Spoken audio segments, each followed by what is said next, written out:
Right. This is Pack 365. Myself Srija. So today in this session you're going to learn about the anatomy and physiology of ear and mastoid process. So what is ear called as? It is called as a complex organ of hearing and balance. So this is the introduction to ear. So ear is one of the most complex sensory organs in the human body. So it performs two main functions. What are those? Hearing and balance. Hearing means audition. So it detects the sound waves from the environment. It also converts these waves into the electrical signals. So after this sends the signals to the brain for interpretation as speech, music, noise, etc. So the second function is balance, means equilibrium. So here it helps to maintain the posture. It helps you to know the position of your head. It keeps your body stable while standing, walking, turning or moving. So what are the anatomical divisions of the ear? So ear is mainly divided into three major regions, each with a specialized function. So external ear, middle ear and inner ear. So external ear, it includes the pinna, auricle and external auditory canal. Whereas middle ear, it contains the ear ossicles like malleus, incus and stapes. So these three bones, they amplify the sound vibrations. Coming to inner ear, it contains two major structures. One is cochlea for hearing and one is vestibular apparatus which works for balance. So they convert the vibrations into nerve impulses that travel to the brain. So ear as a sensory organ. So the ear is part of the special senses. So what does they include? Vision, taste, smell, hearing and also the equilibrium.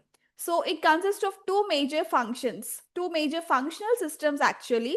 The one is auditory system and the second one is vestibular system. So what is auditory system? So what are the functions of ear? In auditory system, it detects the sound waves. So this transmits the sound vibrations from the external ear, then to middle ear, and at last to inner ear. So they convert the mechanical vibrations into the electrical signals in the cochlea. It also sends the signals to the auditory cortex of the brain for interpretation. So what is the example of the auditory system? So whenever you hear a ringtone, the cochlea converts the sound into electrical impulses and sends them to your brain, letting you to recognize the sound. This is how ear plays as an auditory system role. So next is vestibular system. So what are the functions? It detects the head position, it detects the movement like turning, tilting and acceleration. It senses the gravity. It also helps to maintain the balance, coordination and body posture. So now, what are the structures involved in this vestibular system?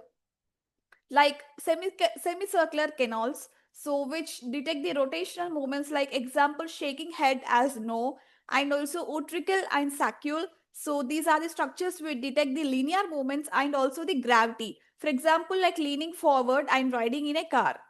So when you spin quickly and stop, the fluid in your semicircular canals, they keeps moving temporarily, so which causing the dizziness. So this is about the vestibular system.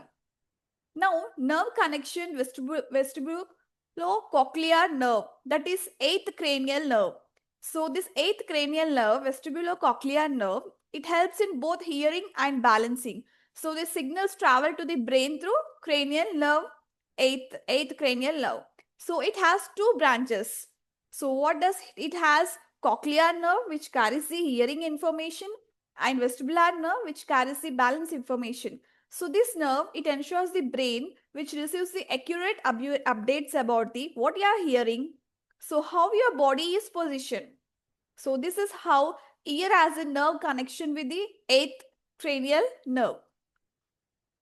So next coming to the picture of ear. So this is the anatomical picture of ear. This diagram shows you the three main regions of the ear: outer ear, middle ear and inner ear. So each part has a special role either in sound conduction or in the maintaining balance. So this is the outer ear, the first one you are seeing. So outer ear, it collects the sound waves and directs them into the inner parts of the ear. So the first part is the helix. You can see this is the curved outer rim of the ear. And scapha. Next to helix, you have the scapha. Scapha, it's a groove between the helix and antihelix. So next is triangular fossa. This is a small triangular depression which is located in the upper part of the antihelix.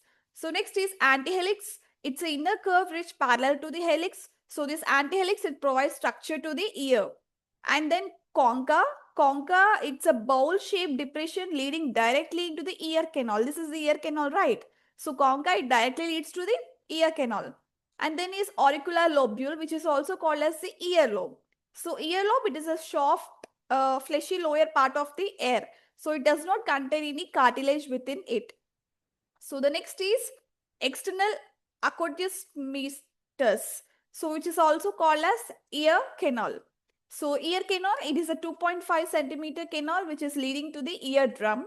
So this directs sound to the tympanic membrane. And then is middle ear. So middle ear, it amplifies sound vibrations and transfers them to the inner ear. So here you can see here the tympanic membrane, which is also called as eardrum. So this membrane separating the outer and middle ear, vibrations passes when sound waves hit it. Okay, and next is tympanic cavity. This is the air-filled chamber behind the eardrum. So next to eardrum, you can find this tympanic cavity. And here you can find the three ear ossicles, three tiny bones, malleus, incus, and stapes, which are connected to the eardrum. And at last, you can see the Eustachian tube. This one, it connects the middle ear to the throat. So this maintains the equal air pressure on the both sides of the eardrum. And at last, finally, is inner ear. So inner ear, it is responsible for hearing and balance. So it consists of cochlear nerve and also the vestibular nerve. So cochlea, it's a snail-shaped. You can see the picture. It resembles the snail shape. So snail-shaped structure. So this sends the signals through the cochlear nerve. Whereas cochlear nerve, it is a part of third cranial nerve. It transmits the sound information to the brain. And then semicircular canals. These are three loop-shaped tubes. These are responsible for balance and detecting rotation. And vestibular nerve, it carries balance information to the brain and vestibular apparatus.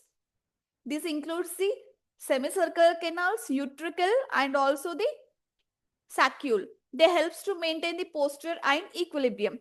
So now how sound travels? Outer ear to middle ear, then to inner ear. From inner ear, it directly travels to the brain. So sound enters through the concha, travels through the ear canal, vibrates the eardrum, passes through the malleus incus and stapes, and then stapes sends vibrations to cochlea. Then hair cells convert them to the electrical signals, and the signals travel through cranial nerve, eighth cranial nerve, and finally the brain interprets the sound. So now how balance works? Semicircular canals, they detect the head rotation. Utricle and saccule, they detect the gravity and linear movement. And then the signals go to the brain via vestibular nerve. So this is how the balance works within the ear. So next, coming to divisions of the ear. Now let me discuss about each and every division into briefly. So what is the first division? So external ear. External ear, it is the first part of the auditory system. Its main role is to collect, funnel, and modify the sound waves before they travel deeper into the air. So it consists of the two major parts. One is auricle, pinna, and the other one is external auditory canal, meatus. So auricle, it is the visible part of the ear that protects from the side of the head. So what are the functions of the auricle? It collects the sound waves. It helps to determine the direction of the sound. It protects the ear canal, and also it enhances the specific sound frequencies which are important for speech. So this is a structure of auricle. This is a structure of the external ear which you are seeing in this picture. You can see the superior helix, helix root, triangular fossa, scaphoid fossa, antihelix, superior and inferior antihelix crus, and auricular tubercle, superior and inferior concha, tragus, antitragus, intertragus notch, and also earlobe. So this is the auricle, this is the pinna. And then external auditory canal. So what does this external auditory canal do? It is a tube-like passage that carries sound towards the tympanic membrane. So it is also called as the external auditory meatus. So what are the characteristics of this canal? It is about 2.5 to 3.5 centimeter long in adults. The outer 1/3 part is cartilage and the inner 2/3 part is the bone. So what are the functions? It directs the sound waves to the eardrum. It contains the earwax. It protects against the dust, insect and infection. It also maintains the temperature and humidity for the eardrum. So how the external ear works? So the sound enters through the auricle. Auricle shape helps to detect the sound direction. Sound travels into the external auditory canal. The canal amplifies and modifies the frequencies. So then the sound reaches the tympanic membrane and causes it to the vibrate. So now, why is the auricle shaped like this? Because of the curves and folds, they help to reflect the funnel and also the sound waves efficiently. So this helps to differentiate the sounds coming from in the front versus the behind. So now let's discuss about the auricle. So auricle, it is also called as pinna. It is a visible part of the ear on the outside of the head. So what are the key characteristics of auricle? It is a skin covered elastic cartilaginous structure. So this structure, this cartilage, it gives the ear the shape, flexibility and also the firmness. So its curved structure, it also helps to collect, funnel and direct the sound waves into the ear canal. Now, what are the parts of the auricle? So, the auricle contains a number of ridges. Ridges are also called as elevations, and hollows are also called as depressions. So, they contain a number of elevations and depressions. So, this helps in the sound localization, meaning they help the brain to understand where sound is coming from. So, what are the prominent elevations? So, what are the raised structures? So, these are the raised ridges of the auricle. Helix.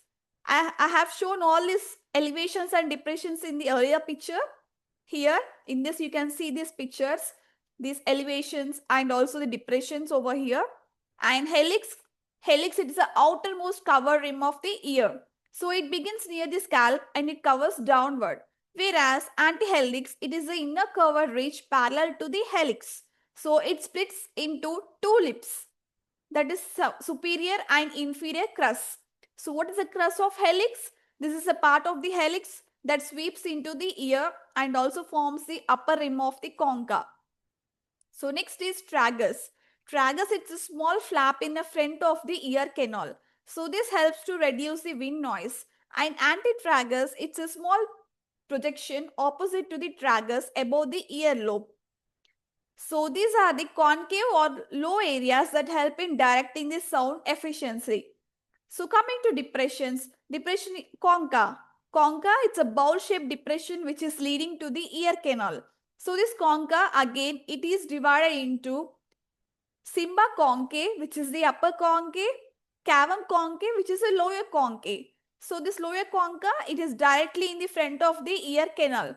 So concha is the singular form, concave is the plural form. Okay.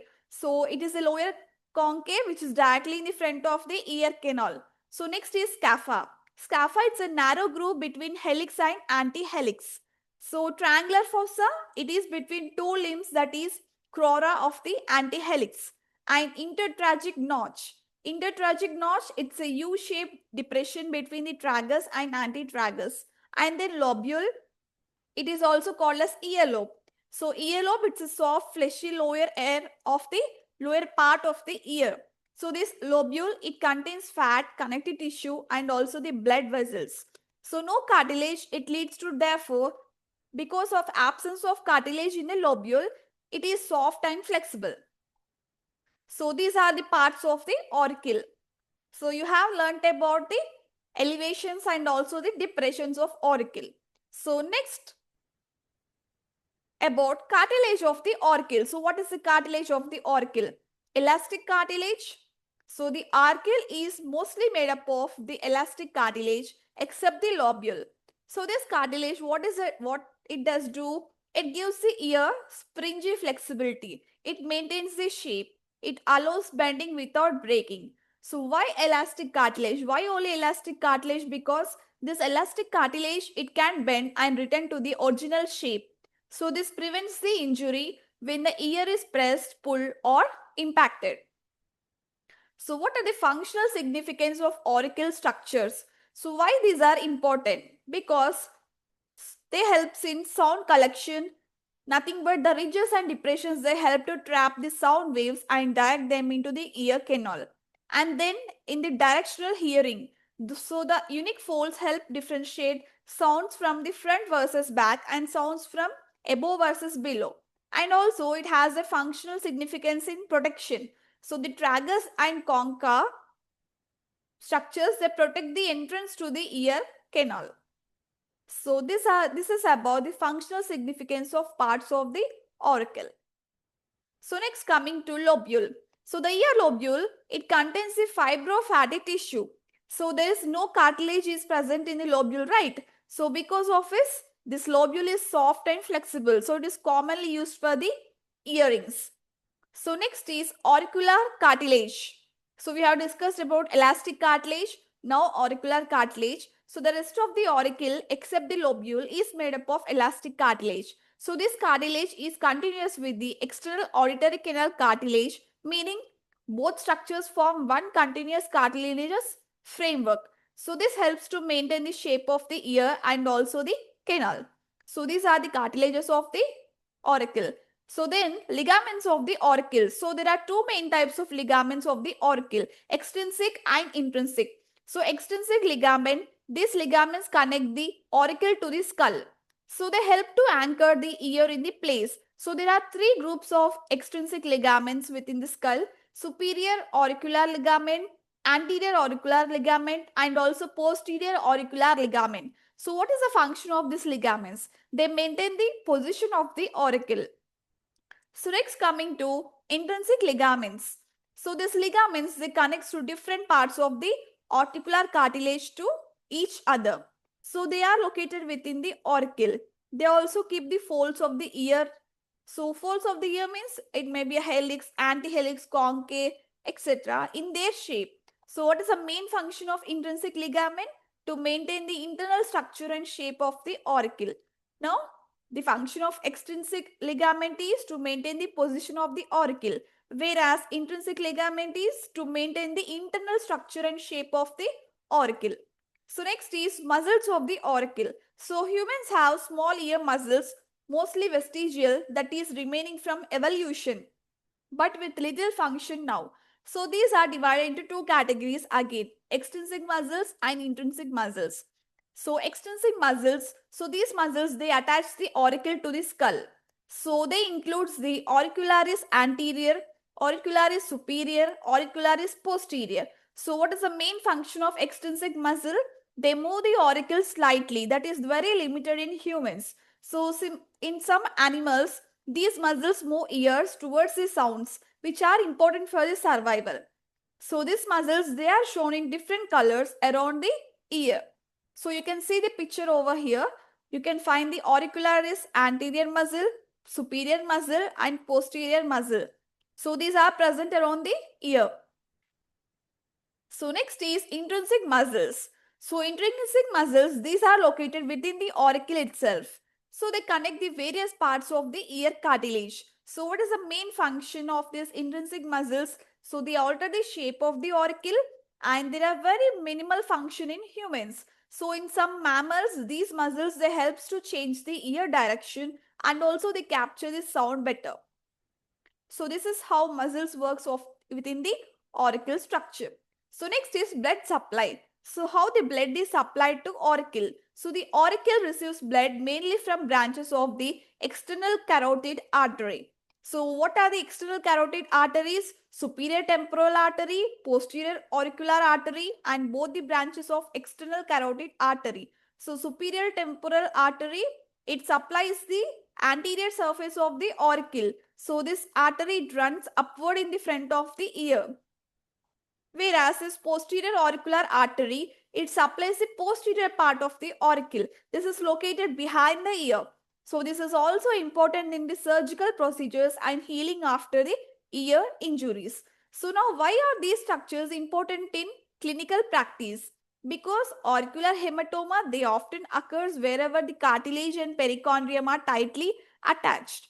In ear trauma, the knowledge of blood supply helps in reconstructive surgeries. In otoplasty, these surgeons manipulate the intrinsic ligaments and also the cartilage folds. So in ear infections, the posterior auricular artery, they involve to help the identify the mastoides infection. So this is how blood supplied to the auricle.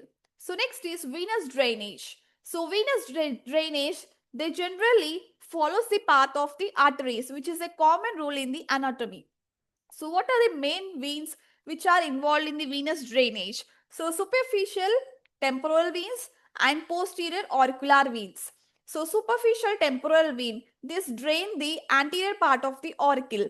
So this runs with the superficial temporal artery. Whereas this posterior auricular vein, they drain the posterior surface of the auricle and they run with the posterior auricular artery.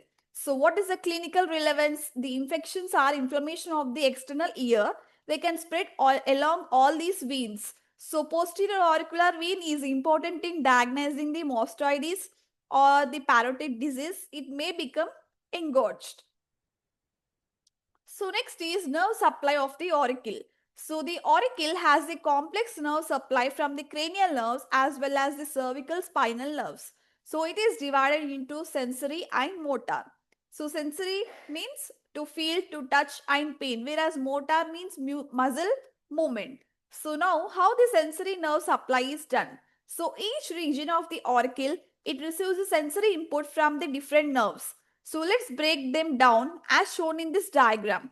So the auricular temporal nerve, so which is a branch of V3 cranial nerve and it's a branch of mandibular division. So the anterior auricle is the area supplied which is shown in the green color over here in this picture. And what is the function? It provides a general sensation. So it is affected in TMJ disorders which may cause ear pain, which is noted as the referred pain. And then is great auricular nerve, C2 and C3. So posterior auricle is the area supplied and lower auricle and lobule which is shown in blue in the color in this picture. So this is the largest sensory nerve of the auricle. This is frequently anesthetized in the ear surgeries. Example when there is a otoplasty. So next is lesser occipital nerve, C2 nerve. So the C2 nerve, it is mostly in the upper posterior auricle. It is shown as yellow-green color in this diagram. So this may be compressed in occipital neuralgia causing the ear base pain. And next is auricular branch of the vagus nerve.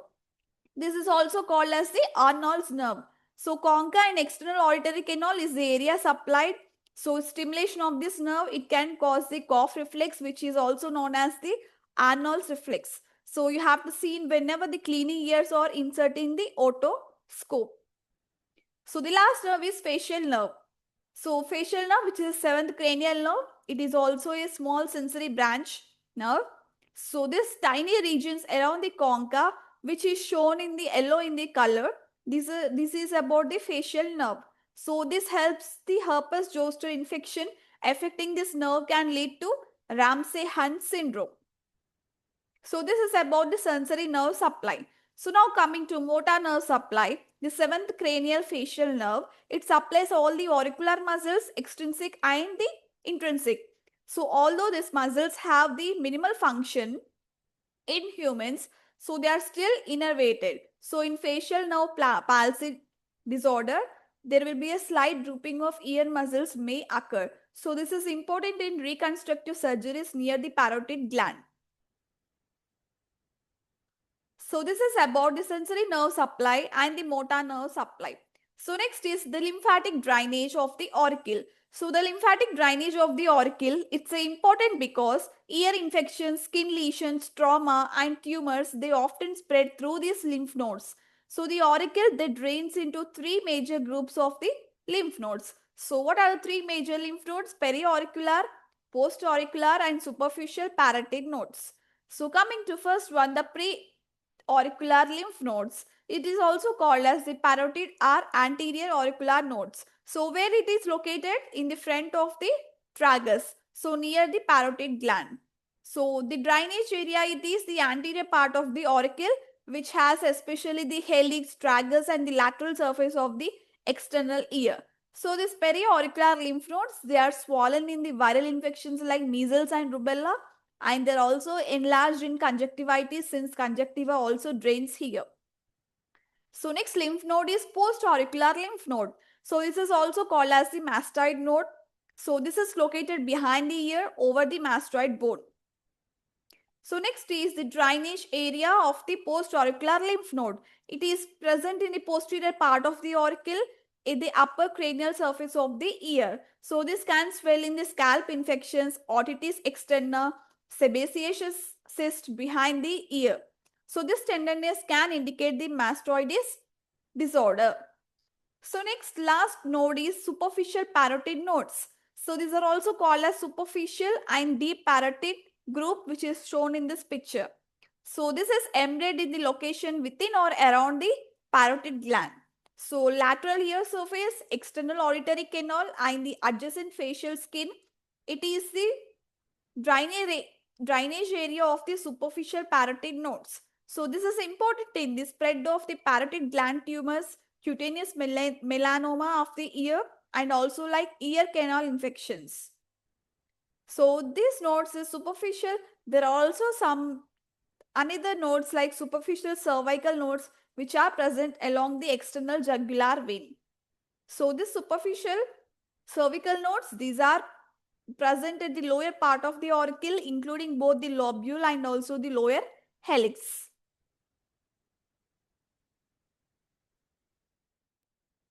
So that's it for today's session. I hope this session has helped you. So in this session, you have learnt about the auricle, the external ear, auricle and the external auditory canal. So in the next session, you will be learning about both the middle ear and also physiology of the middle ear. Thank you.